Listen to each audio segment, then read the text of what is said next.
ഫ്രണ്ടുമായി പൊതുവായ ഒരകലം പാലിച്ചിരുന്നു. അത് മുസ്ലിം ലീഗ് മാത്രമല്ല, കേരളത്തിലെ മഹാഭൂരിപക്ഷം വരുന്ന സത്യവിശ്വാസികളായ മുസ്ലിങ്ങൾ ജമാഅത്തെ ഇസ്ലാമിയെയും പോപ്പുലർ ഫ്രണ്ടിനെയും സ്വീകരിക്കുന്നവരായിരുന്നില്ല. അതൊരു പൊതു സാഹചര്യമായിരുന്നു. ആ പൊതു സാഹചര്യത്തിന്റെ സ്വാധീനം കൊണ്ടുകൂടി ആവാം ഒരു പക്ഷേ മുസ്ലിം ലീഗും ജമാഅത്തെ ഇസ്ലാമിയും പോപ്പുലർ ഫ്രണ്ടുമായി ഒരു പൊതു അകലം പാലിക്കാൻ ശ്രദ്ധിച്ചിരുന്നു. എന്നാൽ ഇപ്പോഴോ? ഇപ്പോൾ അതും മാറി. ഇപ്പോ മുസ്ലിം ലീഗിന്റെ നയരൂപീകരണ സമിതിയായി ജമാഅത്തെ ഇസ്ലാമിയുടെ പോപ്പുലർ ഫ്രണ്ട് പങ്കാളിത്തമുള്ള ശൂറ മാറി എന്ന് വേണം കരുതാൻ. ലീഗിന്റെ നയം തീരുമാനിക്കുന്നത് ഈ ശക്തികളാണ്. അതിന് വിനീതമായി കീഴടങ്ങി കൊടുക്കുകയാണ് ഇപ്പോഴത്തെ മുസ്ലിം ലീഗിന്റെ പ്രസിഡന്റ്. പാണക്കാട് സാദിഖ് അലി ശിഹാബ് തങ്ങൾ മുസ്ലിം ലീഗിന്റെ ഒരു കാഴ്ച പ്രസിഡന്റാണ്, പ്രവർത്തിക്കുന്ന പ്രസിഡന്റല്ല. പ്രവർത്തിക്കുന്നത് ജമാഅത്തെ ഇസ്ലാമിയും പോപ്പുലർ ഫ്രണ്ടും ചേർന്നാണ്. ഈ ഒരു സാഹചര്യമാണ് കേരളത്തിൽ രൂപപ്പെട്ടു വന്നിരിക്കുന്നത്. മുസ്ലിം ലീഗിന്റെ നയം രൂപീകരിക്കുക എന്ന് മാത്രമല്ല, അതൊരു പടി കൂടി കടന്ന് UDF-ന്റെ മുദ്രാവാക്യങ്ങൾക്കും രൂപം കൊടുക്കുന്ന നിലയിലേക്ക് വളരുന്നു എന്ന് നാം കാണേണ്ടതുണ്ട്. ആ മുദ്രാവാക്യങ്ങളെ കേരളത്തിൽ UDF-ഉം അതോടൊപ്പം സംഘപരിവാരവും ഉയർത്തിപ്പിടിക്കുകയും ചെയ്യും. കേരളത്തിലെ വിചിത്രമായ ഇടതുപക്ഷ വിരുദ്ധ മഴവിൽ സഖ്യത്തിന്റെ പ്രത്യേകത അതാണ്.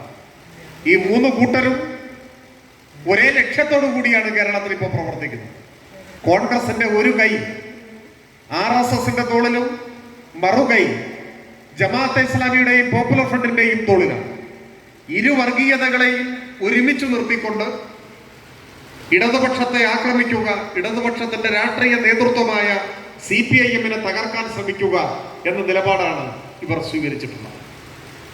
ഗവൺമെന്റിന് നേതൃത്വം കൊടുക്കുന്ന മുഖ്യമന്ത്രിക്കുമെതിരായി ഇപ്പൊ നിരന്തരമായി ഉയർത്തിക്കൊണ്ടുവരാൻ ശ്രമിക്കുന്ന ഒരു അപവാദ പ്രചരണം എന്താണ്? കേരളത്തിന്റെ മുഖ്യമന്ത്രി സംഘപരിവാറുമായി സന്ധി ചെയ്യുന്നു. അതല്ല ഇപ്പോഴത്തെ പ്രചരണം.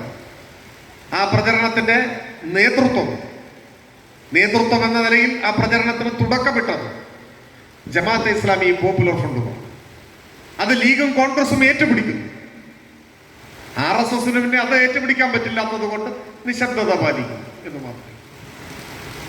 കേരളത്തിലെ മുഖ്യമന്ത്രിക്കെതിരെയും CPIM-നെതിരെയും മനുഷ്യരായി പിറന്ന ഒരാളും ഉന്നയിക്കാത്ത ഒരു ആരോപണമാണ് ആ ആരോപണം.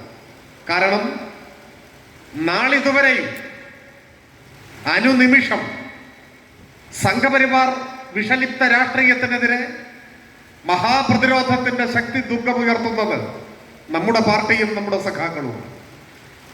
RSSന്റെ തീവ്ര വർഗീയ അതിക്രമങ്ങൾക്കെതിരായ പ്രതിരോധത്തിന്റെ ഭാഗമായി എത്ര പേർക്ക് രക്തസാക്ഷിത്വം ഭരിക്കേണ്ടി വന്നു നമ്മുടെ കേരളത്തിൽ.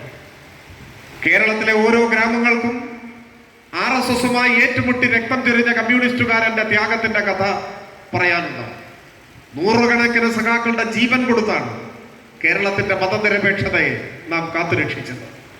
ഉത്തരേന്ത്യൻ സംസ്ഥാനങ്ങൾ ഒന്നിനു പുറകെ മറ്റൊന്നായി RSS വർഗീയതയുടെ മുൻപിൽ കീഴടങ്ങിയപ്പോഴും കേരളം മതനിരപേക്ഷതയുടെ അഭയകേന്ദ്രമായി ഇവിടെ നിന്നത് നാം നടത്തിയ പ്രതിരോധത്തിന്റെയും ചെറുത്തുനിൽപ്പിന്റെയും ഭാഗമായിട്ടാണ്. ആ വർഗീയ വിരുദ്ധ പോരാട്ടത്തിന്റെ നേതൃത്വമാണ് നമ്മുടെ പാർട്ടിയും കേരളത്തിന്റെ മുഖ്യമന്ത്രിയുമെല്ലാം. അതുകൊണ്ടാണ് RSSന്റെ സമ്മേളനത്തിൽ കേരളത്തിലെ മുഖ്യമന്ത്രിയുടെ തലയ്ക്ക് പരസ്യമായി വിലയിട്ടത്. ആ അനുഭവം പോലും ഉണ്ടായി. സമീപകാല ഇന്ത്യൻ രാഷ്ട്രീയത്തിൽ അങ്ങനെ ഒന്നും ഉണ്ടായിട്ടേ ഇല്ല. രാഷ്ട്രീയമായ ഭിന്നാഭിപ്രായങ്ങൾ ഉണ്ടാവാം, പക്ഷേ രാഷ്ട്രീയ ശത്രുത കാരണം ഒരു നേതാവിനെ കൊല്ലാൻ പരസ്യ ആഹ്വാനം അടുത്ത കാലത്തൊന്നും അങ്ങനെ ഉണ്ടായിട്ടില്ല. അത് പിണറായിക്കെതിരായാണ്, RSSന്റെ പൊതുവേദിയിലാണ്. ദേശീയ മാധ്യമങ്ങൾ ആശങ്കയോടെ പ്രാധാന്യത്തോടെ റിപ്പോർട്ട് ചെയ്തൊരു വാർത്തയായിരുന്നു. ആ മുഖ്യമന്ത്രിയെയും പാർട്ടിയെയുമാണ് കേരളത്തിൽ UDF ഇത്തരത്തിലൊരു ആക്ഷേപം ഉന്നയിക്കുന്നത്. പക്ഷെ ആ ആക്ഷേപം ഉന്നയിക്കുമ്പോൾ കേരളത്തിന്റെ പ്രതിപക്ഷ നേതാവ് ഗോൾവൾക്കറിന്റെ ജന്മശതാബ്ദി ആഘോഷം ഉദ്ഘാടനം ചെയ്തിട്ട് നിൽക്കുകയാണ്. ഗോൾവൾക്കർ ഇന്ത്യയുടെ ചരിത്രത്തിലെ ലക്ഷണമൊത്ത വർഗീയവാദികളിൽ ഒന്നാമൻ എന്നെല്ലാവരും അംഗീകരിക്കുന്ന ആളാണ്. വിചാരധാര എഴുതിയത് ഗോൾവൾക്കറാണ്. വിചാരധാര എഴുതിയത് മാത്രമല്ല, ഗോൾവൾക്കറുടെ രാഷ്ട്രീയ ഇടപെടലുകളുടെ ചരിത്രം പരിശോധിച്ചാൽ ഇങ്ങനെ ഒരു വർഗീയതയുടെ ആൾ രൂപം ഇന്ത്യയുടെ മണ്ണിൽ ജീവിച്ചിരുന്നുവോ എന്ന് സംശയം തോന്നും. അതാണ് മുതൽ. അത് ഇപ്പോൾ വിശദീകരിക്കേണ്ടതില്ലാത്തതുകൊണ്ട് ഞാൻ അതിലേക്ക് പോകും.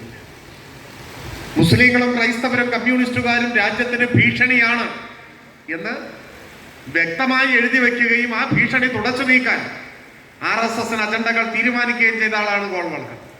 ആ ഗോൾവൾക്കറുടെ ജന്മശതാബ്ദി ഉദ്ഘാടനം ചെയ്യാനാണ് RSS നേതൃത്വം VD സതീശനെ ക്ഷണിച്ചത്.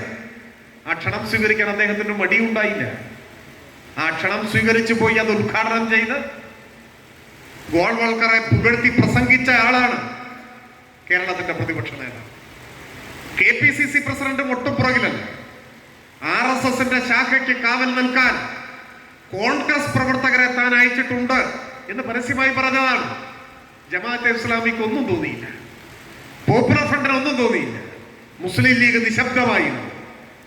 ഗോൾവൾക്കറുടെ ജന്മശതാബ്ദി ഉദ്ഘാടനം ചെയ്ത് ഗോൾവൾക്കറെ പുകഴ്ത്തി പ്രസംഗിക്കുമ്പോഴും RSS ശാഖയ്ക്ക് കാവൽ നിൽക്കാൻ കോൺഗ്രസ് പ്രവർത്തകരെ അയച്ചിട്ടുണ്ട് എന്ന് പരസ്യമായി പ്രസ്താവന നടത്തുമ്പോഴും എനിക്ക് പോകണമെന്ന് തോന്നിയാൽ ഞാൻ BJP-യിലേക്ക് പോകും എന്ന അർത്ഥശങ്കയ്ക്കിടയില്ലാതെ പ്രസംഗിക്കുമ്പോഴും ഈ പറഞ്ഞ മുസ്ലിം ലീഗിനും പോപ്പുലർ ഫ്രണ്ടിനും ജമാഅത്തെ ഇസ്ലാമിക്കുമെല്ലാം അതിൽ മൗനമാണ്. അത് പ്രത്യേകിച്ച് അവർക്കൊന്നും തോന്നിയിട്ടില്ല. അവരെ സംബന്ധിച്ചിടത്തോളം ഏക പ്രശ്നമേ ഇപ്പോഴുള്ളൂ.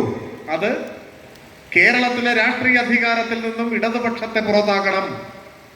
കേരളത്തിൽ LDF-നെതിരായി ജനങ്ങൾക്കിടയിൽ ഒരു ചലനമുണ്ടാക്കണം. 2026 തെരഞ്ഞെടുപ്പിലെങ്കിലും LDF ഗവൺമെന്റിനെ അധികാരത്തിൽ നിന്ന് ഇറക്കണം. അത് മാത്രമേ കറകളഞ്ഞ കമ്മ്യൂണിസ്റ്റ് വിരോധം, ആ കമ്മ്യൂണിസ്റ്റ് വിരോധം മാത്രം രാഷ്ട്രീയ മൂലധനമായി സ്വീകരിച്ചാണ് കേരളത്തിൽ ഇപ്പോ ഈ കൂട്ടർ പ്രവർത്തനം നടത്തിക്കൊണ്ടേയിരിക്കുന്നത് എന്ന് നാം കാണണം. അതിന്റെ മറ്റൊരു ചെറു പതിപ്പാണ് കശ്മീരിൽ കണ്ടത്. അനന്തനാഗിൽ RSS-മായി നേരിട്ട് കൈകോർത്താണ് ജമാഅത്തെ ഇസ്ലാമി മുഹമ്മദ് യൂസഫ് താരിഗാമിയെ പരാജയപ്പെടുത്താൻ വേണ്ടി ശ്രമിച്ചത്. ഇത്തരത്തിലുള്ള വിചിത്രമായ വർഗീയ കൂട്ടുകെട്ടുകൾ നമ്മുടെ രാജ്യത്ത് പലപ്പോഴും ഉണ്ടായിട്ടുണ്ട്. ഇപ്പൊ ഹൈന്ദവ വർഗീയതയുടെ പ്രഭവ കേന്ദ്രമെന്ന് പലരും വിലയിരുത്തപ്പെടുന്ന നാട് മഹാരാഷ്ട്രയിലാണ് RSS പിറന്നത്. അവിടെയാണ് ശിവസേന ഉണ്ടായത്. ആ ശിവസേനയ്ക്ക് മഹാരാഷ്ട്ര നിയമസഭയിലേക്ക് ആദ്യമായി ഒരു അംഗം തിരഞ്ഞെടുക്കപ്പെടുന്നത് 1970-ലാണ്. മഹാരാഷ്ട്രയിലെ പാറോൽ എന്ന് പറയുന്ന അസംബ്ലി മണ്ഡലത്തിൽ MLA ആയിരുന്ന കൃഷ്ണ ദേശായി, അദ്ദേഹം കമ്മ്യൂണിസ്റ്റുകാരനായിരുന്നു, കമ്മ്യൂണിസ്റ്റ് MLA.